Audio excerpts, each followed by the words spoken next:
at 5858 Northeast Going Street.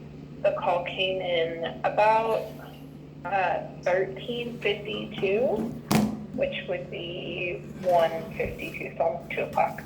What are you So talking about? about 3 hours beforehand. No. I called the caller. Wait. Repeat yourself. Okay. So this is written by Officer Parker, who says, it's written in the first person. So when he says I, that's when I read I. I know, but you're confusing me because you said what? Can you repeat the times again? Sure. Officer Emmons and I arrived on a disturbance call at 5858 Northeast Going. The call came in at 13:52 hours. 13. That's military time, right? 13:50, right? That's military. 13:52. Yeah. Military time. Yes. Okay. Okay. Go ahead. And then the officer said that they responded at 16:53. Okay, so 16:53. So almost 3 hours. Okay. Later, yeah. Okay. Does that make sense now? Does what make sense? Well, it sounded like it was confusing. So you were going by a military time. Okay, go ahead. So there's 3 hours between they call and they arrived, right? Yep. What a exactly. coincidence. Okay. The officer writes, I called the caller, Nyla Johnson, who told me her daughter, Nakira? Go ahead. How do I say your first name? You're fine. Just say it how you feel. Okay. I want to make sure I say it correctly. At this point, it does better. That her daughter had assaulted her and was still at the house with her. Officer Emmons and I went inside the location and talked to Nyla and Nakira. I spoke with the victim, Nyla, in the kitchen. She told me her adult daughter was no longer welcome at the house. When she tried to get her to leave, a long argument began. At some point during the argument, Nyla said her daughter tackled her to the ground. That's false. Nyla said she hit her head. Okay. She said she hit her head on the ground and had a lump. She said she had a headache ever since she got tackled and was going to seek medical care at urgent care. I took photos of her head. Due to her hair, I couldn't actually see the bump, but I could feel a bump if I touched her head. I asked her for more details about the tackle. She described it as a two-handed shove from behind that made her lose her balance.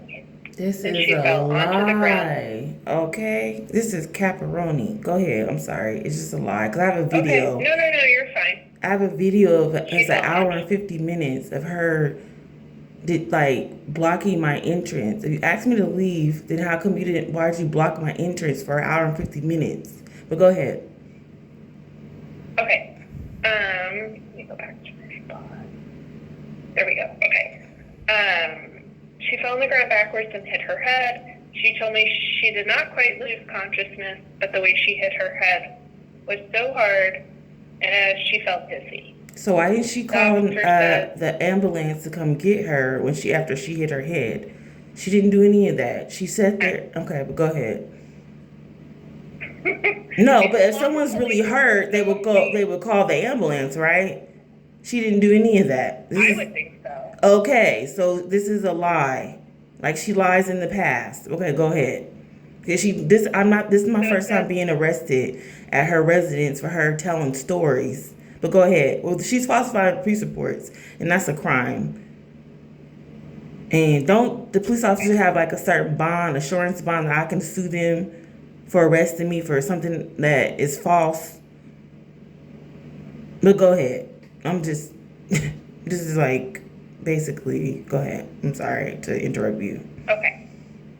No, it's okay. You just let me know when you're ready. You can continue. Okay. says next, I spoke with Nakara, who was present, or who described the argument as lasting 2 hours, and she had a video of all of it. I asked her to show me the part where Nyla was saying she was pushed.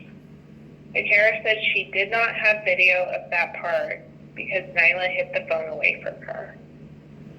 I explained to her she was going to be under arrest for assault for constituting domestic violence.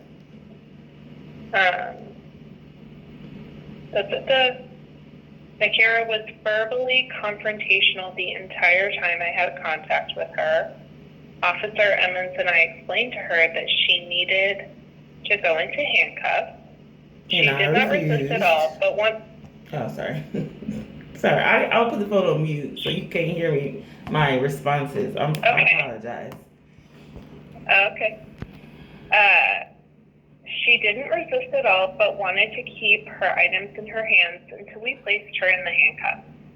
She also did not want both of us handcuffing her, so we explained to her that that was how we were trained.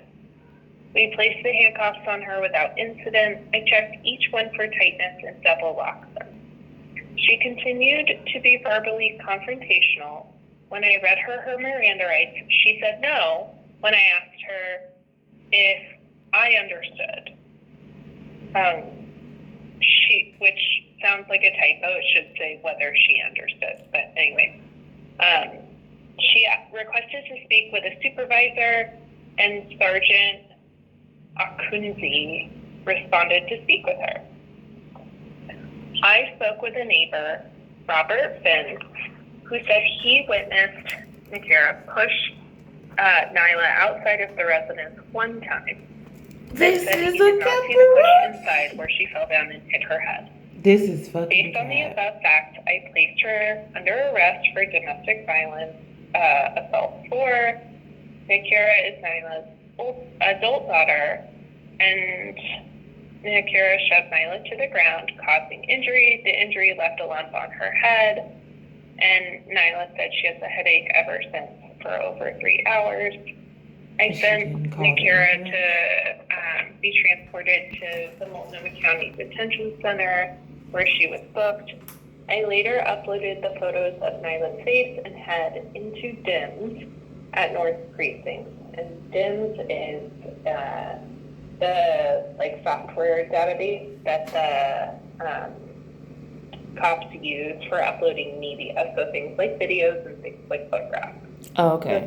So that's the first police report in its entirety. What do you mean the first one? There's 2? Yeah, so there are two officers wrote reports. Okay. Okay. Go ahead. Sorry. Which, in my opinion, is a good thing, because sometimes officers will write reports and they can be inconsistent with the reports that they write. So I actually find that really helpful, because then you show that they're lying. So this is from Officer Emmons, who says, Officer Parker and I responded to a disturbance at 5858 Northeast Going Street. The caller, Nyla Johnson, reported her daughter Nakara was fighting with her.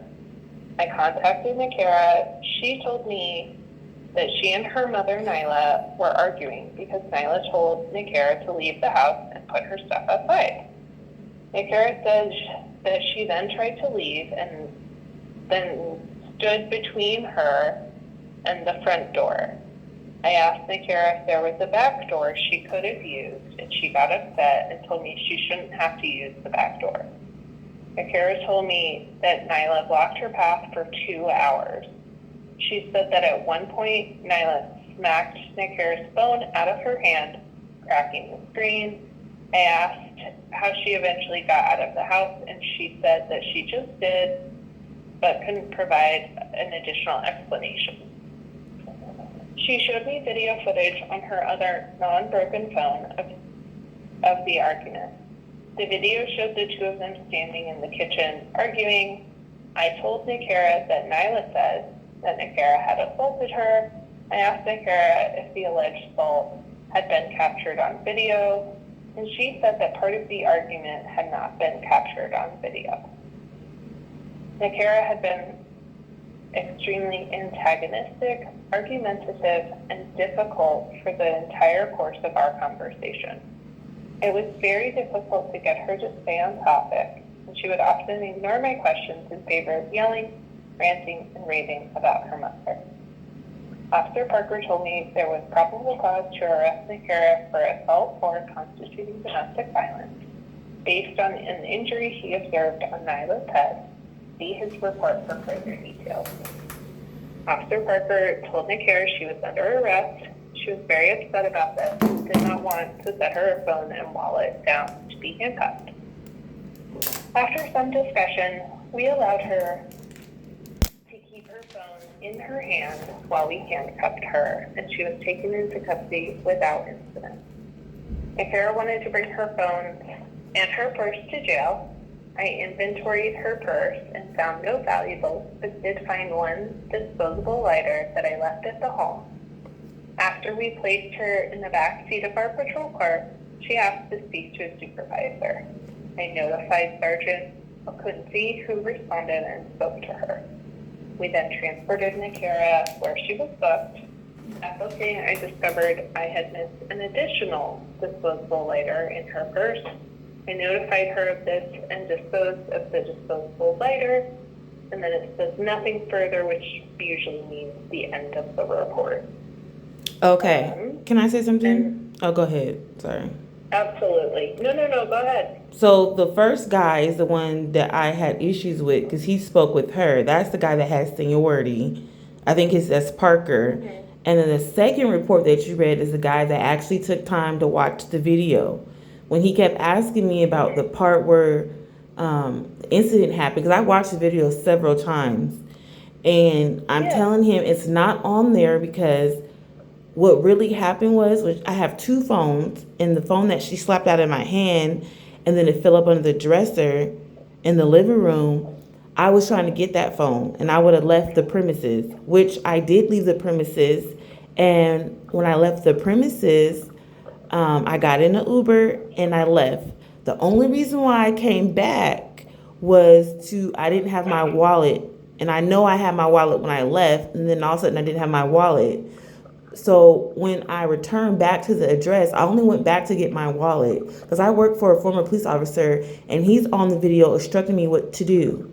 And I followed his instructions only to the T, but for some reason, I know I left the house with my wallet, and then all of a sudden I didn't have my wallet. And then when the police get called, I walked outside with bare feet, no shoes on, and I greeted the officers, and I told them, I'm a security guard. Can I have your business cards? And then I said, can I go back into the house and get my shoes? When I turned around, my wallet was sitting in the door frame, and I picked it up and said, that's ironic. Because the only reason why I came back to this address is because I couldn't find my wallet. And I knew I left there with my wallet. Because I got in the Uber, and I Ubered so far away from the house, then I got on the bus. The only reason I can get on the bus is with a certain thing that's in my wallet. So when I didn't have my wallet anymore on my journey away from the situation, I was like, how did my wallet disappear out of my possessions when I knew I left the house with a wallet? So I assumed that I dropped my wallet somehow on TriMet. So that's why I went back to the house to find my wallet. And then so I came back to her house. I used the key to get in her house, and I sat down where I sleep, and I contacted TriMet, thinking I left my wallet on TriMet. But I'm telling you, I know I left the house with my wallet because I used something in my wallet to get on the TriMet. So when the police came or whatever, and I filmed her on the phone with the police in another video, and then I walked outside with no shoes on. I came back. When I turned around to come back in the house to retrieve my shoes, my wallet was in the door frame, and I bent down and picked it up, and I was like, that's ironic. How I just, I picked it up. That's why I didn't allow him to arrest me and put down my belongings, because I'm like, I know I left this house with my wallet. If I came back to the house, so I'm like, I have to go find my wallet. But when I got there, all I did is contact TriMet through Lost and Found. So I'm telling you, this is a setup because they said I was done basically. You're done, da da da da. And there's video of her throwing up the little 3 sign and saying I'm done. And this matter was 2 days in a row. The previous day, when she actually put her hands on me, I called her sister, my aunt. I never involved the police because I'm a security guard and I can't have any involvement with the police. So I'm trying to tell you that however you see the video, watch the video, you're going to see that I am not the aggressor. And when she slapped my phone out of my hand, it took me over an hour and however long to get the phone back. And when I tried to retrieve my phone, finally she walked away from the kitchen enough so I bent down on the ground and to retrieve my phone. So understand, you say I have 2 hands. One hand is recording her and one hand is grabbing the phone. When she came over to me and bum rushed me, and she said I tackled her to the ground, I hit the floor before she did. Because when I'm trying to grab my phone from the dresser, that means I have to kneel down on the ground, and I already have one phone in my hand filming, and I have another phone that I'm trying to get under a dresser. So when she came towards me and bum rushed me, all I did is did a little shook move. You know how football players pretend like they're going one way and they go another way? And so we both fell. Because I lost my footing and she lost her footing. But when I fell first, she tried to fall on top of me because she fell on purpose. I fell down on the floor first. Because I'm telling you, I had one phone in my hand and the other hand is reaching for my other phone under the dresser. She is the aggressor. I didn't put my hands on her. She fell because she wanted to fall. She fell because she tried to prevent me from getting my phone, and when I got my phone, she tried to bum rush me, and I shook her. Like a football player goes like they Yeah. So that's how she felt. I fell first. Yes, but fake one way. Yeah, you go a different way. I don't know if that move is called. I call it the shook or whatever. I hit the ground. I lost. But I know exactly what. Yes, I lost my footing first, and I fell to the ground first. But when I fell to the ground, she pretended like she was falling too, but the way she fell, she's about to fall on top of me. So I got up. So I didn't bum rush her. I didn't tackle her to the ground. She's bigger than me. She weighs more than me. How am I gonna tackle her to the ground? So she's lying. And I could show you the video. I have several videos. The first video, my screen is cracked. You can look at my screen. She slapped the video hand, so I recorded. So the first phone I have, I started with that phone. When she slapped it out of my hand, and it fell on the dress. It didn't fall on the dresser. It fell. It went. It went. Okay, so she slapped the phone on my hand, and then it went up under the dresser. So I couldn't get it. The whole thing, the whole hour and 50 minutes. Well, I said 2 hours. I rounded it up. Was of her preventing me from getting my phone. And so I called a family member to assist me, and she was calling family members to assist her. No one ever came to help us. All they kept doing, no one, and then when we got to the front door after she fell, she went in her room and put on a sundress, like a blue dress that had sundresses on there or something like that. And then she went to the door and told her neighbor Bob, which is the Robert something, he's ex-military. He told her, "Oh, Bob, call the police." Da da da da da da da da. So the Bob comes over, and by that time I'm on the phone with my employer, and he's a former police officer. And I have all this on video. And I'm telling him, look, I called you yesterday when she put her hands on me yesterday, and I didn't hit her back. And I'm calling you today because now the situation escalated, and they're saying they're calling the police. I didn't call the police on her when she hit me the previous day. I called her sister, my aunt. So I'm telling you, and then I called also that day, I called another family member, which is my father. And she hung up on my father because I called him on the house phone. So I was trying to call family members to assist this situation, and she was on the phone calling certain people too, but she was trying to call my sister who has a weapon to come over there and do something to me, but my sister never showed up because my sister is not going to harm me with her weapon because my sister doesn't have a problem with me. So the people that she kept saying I was going to get beat up and da-da-da, she's the aggressor, and I have it on video. And I keep trying to tell these people that, and then, okay, so that's one thing. So the reason why I say it's a setup because when, which is on video. Bob's family used to own the house that she lives in now, right? My uncle owns the house. My uncle bought the house for us to live in back in like 2004 or 2004 or 5, I guess. And he bought it from the neighbor that lives next to. He bought it from their family. They own a house across the street from us, and they own the property next to us. So my mom is the renter of the apartment. My uncle owns the house. And he lives in Seattle. So the reason why it's a setup. What's his name? Bob? Well, you called him Robert, but I call him Bob. I never know his real full name. Oh, okay. Yeah, he's the witness. He never saw me do anything to my mom because I have everything